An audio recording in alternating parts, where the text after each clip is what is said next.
What if the most brilliant psychologist of the 20th century spent 16 years writing a book so dangerous, so raw, so revealing that he locked it away in a Swiss bank vault for nearly a century? What if this book contained visions so intense they could shatter your understanding of reality itself? Picture this. A respected psychiatrist, at the peak of his career, suddenly begins experiencing visions so vivid, so overwhelming, that he questions his own sanity. Night after night he descends into what he calls confrontations with the unconscious. He sees ancient figures speaking in forgotten tongues, serpents with human faces, cities buried beneath the earth. A wise old man who claims to be 2,000 years old. And through it all he writes, he draws, he paints, creating a manuscript unlike anything the world has ever seen. This isn't fiction. This is the true story of Carl Jung and his Red Book, a text so controversial that Jung's own family kept it hidden for 48 years after he passed away. By the end of this video, you'll discover why Jung believed this book contained truths too dangerous for his time, insights that could fundamentally alter how we see consciousness, madness, and the hidden depths of the human psyche. You'll understand why even today, psychologists debate whether Jung's experiences were profound spiritual revelations or something far more disturbing. But here's what makes this even more intriguing. Jung wasn't just any psychologist. This was Sigmund Freud's chosen successor, the man who was supposed to carry psychoanalysis into the future. Instead, what he discovered in those dark nights of the soul led him to break with everything the scientific community believed about the mind. What he found was so radical that he spent the rest of his life trying to understand it, developing concepts that would revolutionize psychology. The collective unconscious, archetypes, the shadow self, all born from those terrifying encounters documented in the Red Book. In 1913, something broke inside Carl Jung's mind, or perhaps something opened. He was 38 years old, successful beyond measure, with a thriving practice in Zurich, but beneath the surface, a storm was brewing. He began having apocalyptic visions. In one, he saw all of Europe drowning in a sea of blood. Mountains crumbled, cities burned. The vision was so real he could smell the smoke, taste the ash in the air. Any other man might have checked himself into an asylum. But Jung did something extraordinary. He decided to dive deeper. Every night, he would sit alone in his study and deliberately invoke these visions. He called it active imagination, a controlled descent into the unconscious mind. Think about that for a moment. While the world outside prepared for what would become World War I, Jung was waging his own internal battle, armed with nothing but a pen and an almost reckless courage to face whatever emerged from the depths. What emerged was beyond anything he could have imagined. He encountered figures that seemed to have lives of their own. There was Philemon, an ancient sage with bull horns and kingfisher wings who taught Jung about the nature of thoughts, that they weren't products of the mind, but autonomous beings that visited consciousness. There was Salome, a beautiful woman who danced with serpents. The Red One, a devil figure who mocked everything Jung believed about good and evil. These weren't just hallucinations. Jung insisted these figures possessed knowledge he didn't have. They spoke in languages he didn't know. They revealed historical facts he later verified. They taught him things that would take him years to fully understand. As he wrote in the Red Book, "The spirit of the depths forced me to speak to my soul, to call upon her as a living and self-existing being." The most chilling part? Jung realized he was experiencing something ancient shamans and mystics had always known, that consciousness isn't confined to the brain, that there are layers of mind that connect us to something vast and timeless. But here's the critical question he faced. How do you share such insights with a world that believes the mind is nothing more than electrical impulses in gray matter? How do you tell your colleagues that you've been having conversations with entities that shouldn't exist? Inside the Red Book, Jung documented revelations that would have destroyed his reputation if released during his lifetime. He wrote about the death of God, not as an atheistic statement, but as a psychological reality. He described how modern humanity had lost touch with the mythological dimension of existence, creating a spiritual void that was driving people toward madness and destruction. But it goes deeper. Jung discovered what he called the coincidence of opposites, the idea that good and evil, light and dark, order and chaos, aren't separate forces, but aspects of a single reality. In one of his most disturbing visions, he meets the devil and realizes this figure isn't external evil, but his own shadow, the rejected and repressed parts of his personality. The devil tells him, "I am the spirit of this time. I am the thought you refuse to think, the feeling you refuse to feel." This was revolutionary and dangerous. While the world was dividing into good guys and bad guys, preparing for a war between nations, Jung was saying the real battle was internal, that every person contained the capacity for both supreme good and ultimate evil, that denying your shadow didn't make you good, it made you dangerous, because the shadow grows stronger in darkness. The Red Book contains detailed instructions for what Jung calls individuation, the process of integrating these opposing forces within yourself. But here's what made it so controversial. Jung was essentially creating a new religion, or rather, rediscovering an ancient one. He was mapping the soul's journey not through faith, but through direct experience. No priests, no dogma, just you facing the raw contents of your unconscious mind. He wrote about the self with a capital S, not the ego, but something greater, a center of totality that includes both consciousness and the unconscious. Achieving contact with this self, he claimed, was the real purpose of human existence. But the path to get there, it required facing everything you've hidden from yourself. Every shame, every fear, every violent impulse, every forbidden desire. The psychological community wasn't ready for this. How could they be? Jung was essentially saying that mental health wasn't about being normal or well-adjusted. It was about becoming whole, which meant embracing parts of yourself that society taught you to reject.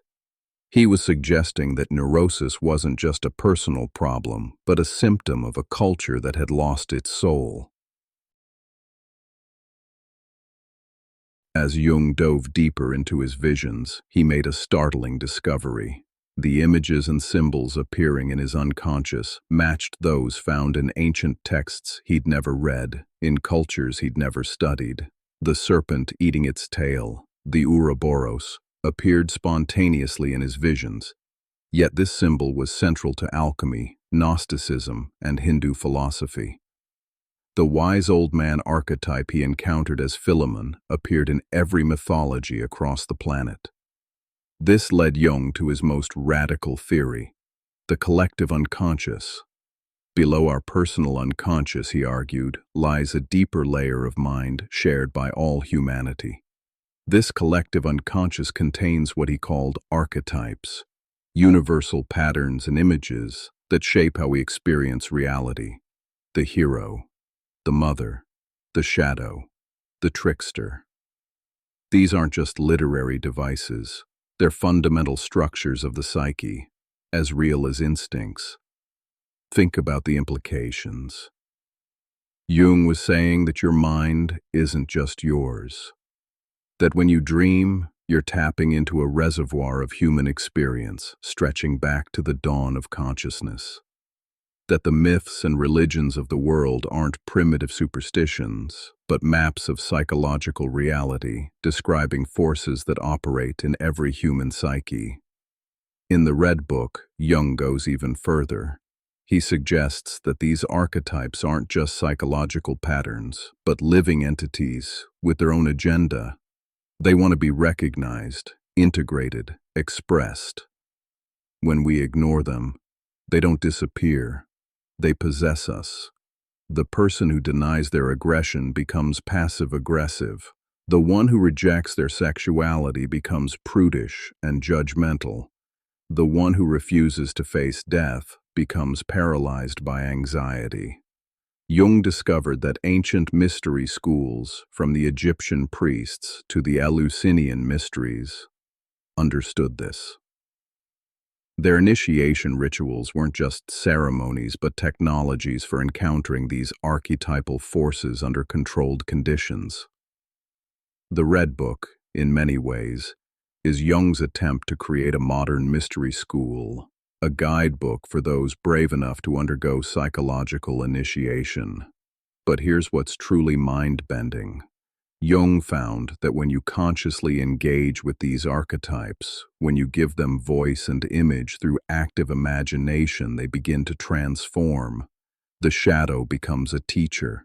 The anima or animus becomes a guide to the soul. Even death becomes an advisor, teaching you about what truly matters in life. The Red Book reveals something most people don't know about Jung. He came dangerously close to losing himself completely. There were moments when the visions were so intense, the voices so compelling, that he feared he might never return to ordinary consciousness. He wrote about nights when he couldn't distinguish between his thoughts and the voices of the figures he encountered. Times when Philemon seemed more real than the people in his everyday life. This is the part Jung's followers often gloss over. The path he was walking, direct engagement with the unconscious, had claimed many before him. Nietzsche, whom Jung admired, had gone mad. Hölderlin, the poet, spent the last 36 years of his life in a tower, lost in his own visions. Artists and mystics throughout history had ventured into these depths and never returned. Jung knew the risks. In the Red Book, he writes, "I have learned that in addition to the spirit of this time, there is still another spirit at work, namely, that which rules the depths of everything contemporary. The spirit of this time would like to hear of use and value. I also thought this way, and my humanity still thinks this way. But that other spirit forces me to speak, beyond justification, use, and meaning." What saved Jung wasn't his intellect or his training. It was something more primal, his commitment to remain grounded in everyday life. Even during his most intense visions, he maintained his practice, saw his patients, spent time with his family. He built stone towers with his own hands, carved sculptures, painted mandalas. These physical activities became anchors, keeping him tethered to consensus reality while he explored the depths. This is crucial to understand. Jung wasn't advocating for everyone to deliberately invoke visions or confront their unconscious directly. He was showing what happens when someone is called to this path, willingly or not. For many people, he realized, the unconscious breaks through whether they want it or not, in psychosis, in dreams, in moments of crisis. The Red Book was his attempt to map this territory, to provide a guide for those who find themselves in the grip of forces beyond their control. He discovered that the difference between the mystic and the madman isn't the content of their visions, but their relationship to them. The madman is possessed by the archetypes. The mystic learns to dialogue with them. The madman loses his ego. The mystic strengthens it through confrontation with the unconscious. The madman drowns. The mystic learns to swim. Perhaps the most disturbing section of the Red Book deals with Jung's encounter with what he calls the most terrible problem, the reality of evil, not evil as absence of good, not evil as ignorance or mistake, but evil as a positive, creative force in the universe.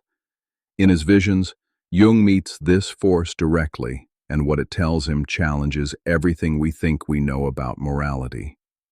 The figure of the Red One, the devil in Jung's visions, doesn't try to corrupt or tempt him.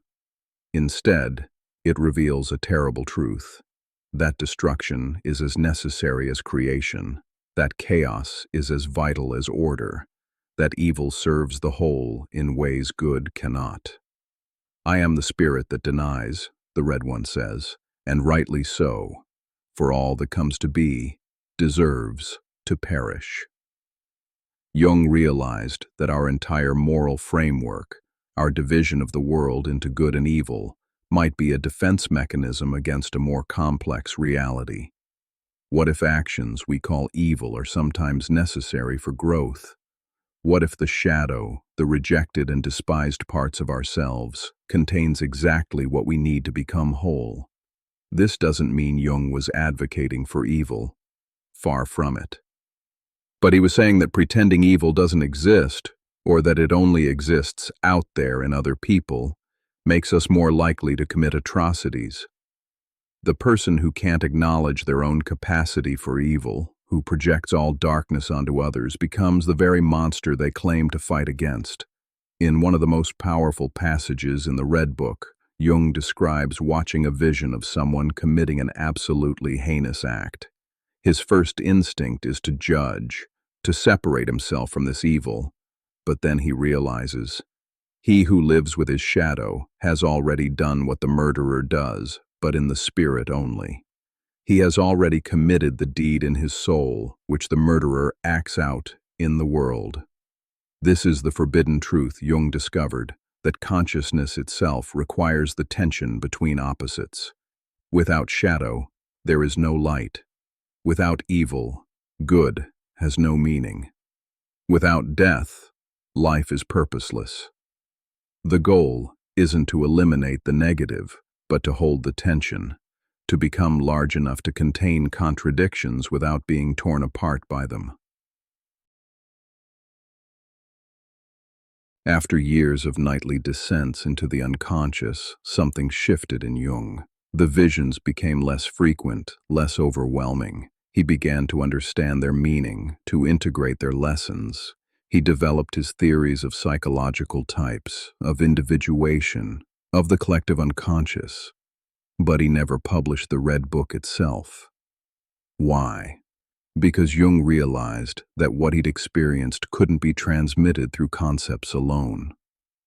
Reading about the unconscious is like reading about swimming. Interesting, but ultimately useless if you never enter the water. The Red Book was too raw, too personal, too specific to his own journey. He feared it would be misunderstood, that people would either dismiss it as madness or, worse, try to imitate his path exactly. Instead, Jung spent the rest of his life translating his experiences into forms others could use. He developed active imagination as a therapeutic technique. He studied alchemy, finding in those obscure texts a Western tradition of psychological transformation. He analyzed thousands of dreams, showing how the unconscious speaks to each of us in a language of symbols. But the Red Book remained hidden, locked away in a Swiss bank vault. Jung's family, respecting his wishes, kept it private for decades after his death in 1961. It wasn't until 2009, nearly a century after Jung began writing it, that the Red Book was finally published. And when it was, the psychological community was divided. Some saw it as the work of a genius, others as evidence of psychosis. Most didn't know what to make of it. Because here's the thing, the Red Book doesn't fit into any category. It's not quite psychology, not quite art, not quite mysticism, not quite philosophy. It's all of these and none of them. It's the record of one man's journey to the depths of the psyche and back, a modern shamanic initiation, a dialogue with forces that shouldn't exist but do. What Jung discovered in those depths wasn't comfortable or reassuring. He found that the human psyche is far stranger, far more powerful, far more dangerous than we imagine. That each of us contains multitudes, gods and demons, heroes and villains, wisdom and madness. That the line between sanity and insanity is thinner than we think, and that sometimes crossing that line is necessary for psychological growth. So what's the final insight Jung hid in the Red Book? What's the truth that took him 16 years to document and a lifetime to understand? It's this: you are not who you think you are.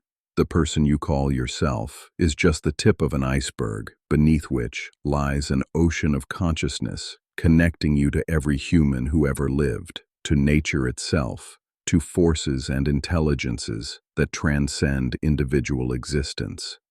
But accessing this larger self isn't a matter of belief or faith.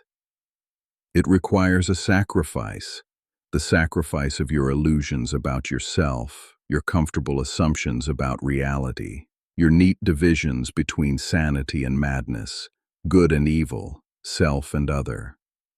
It requires facing everything you've hidden in your shadow, embracing everything you've rejected about yourself. Jung discovered that individuation, becoming who you truly are, isn't about self-improvement or positive thinking. It's about integration, bringing together all the scattered and conflicting parts of yourself into a coherent whole. It's about becoming conscious of the unconscious, making peace with your demons, learning to dialogue with forces greater than your ego. The Red Book shows that this process isn't gentle or gradual. It's often violent, terrifying, overwhelming. It can feel like madness, like death, like everything you thought you were is being torn apart. Because it is. The ego must die, for the self to be born. The person you were must be sacrificed for the person you're meant to become. But here's what makes Jung's message relevant today, perhaps more than ever. We're living in a time when the old myths have died, but new ones haven't been born.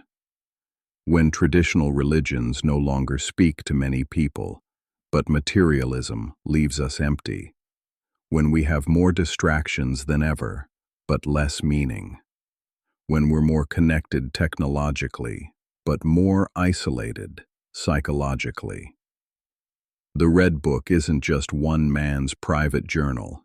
It's a map for anyone who finds themselves in what Jung called the dark night of the soul, that period when everything you believed breaks down, when life loses meaning, when you're forced to confront questions you've been avoiding. It shows that these dark nights aren't punishments or mistakes, but necessary passages, initiations into a larger understanding of what it means to be human. Jung's ultimate message is both terrifying and liberating. You contain within yourself everything you seek outside. The wisdom of the ages lives in your collective unconscious. The gods and demons of mythology are psychological realities you encounter in dreams and visions. The meaning you're searching for isn't somewhere else. It emerges from the dialogue between your conscious mind and the depths of your psyche. But accessing this requires courage that few possess. The courage to face your shadow without being consumed by it. The courage to experience the death of your ego without losing your sanity. The courage to accept that you're both smaller and greater than you imagined. Smaller because your ego is just a tiny part of the total psyche. Greater because that psyche connects you to something infinite and eternal. This is why Jung hid the Red Book. Not because its contents were dangerous in themselves, but because they point to an experience that is dangerous. The direct encounter with the unconscious, the voluntary dissolution of everything you think you know about yourself. It's a path that can lead to wisdom or madness, integration or disintegration, rebirth or destruction. The question Jung leaves us with isn't whether the contents of the Red Book are true or false, sane or insane. The question is, are you brave enough to find out for yourself?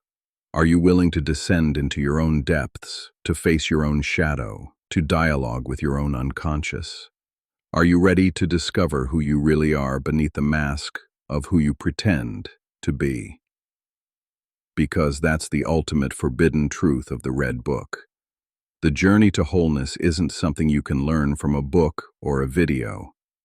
It's something you must live, with all the terror and wonder that entails.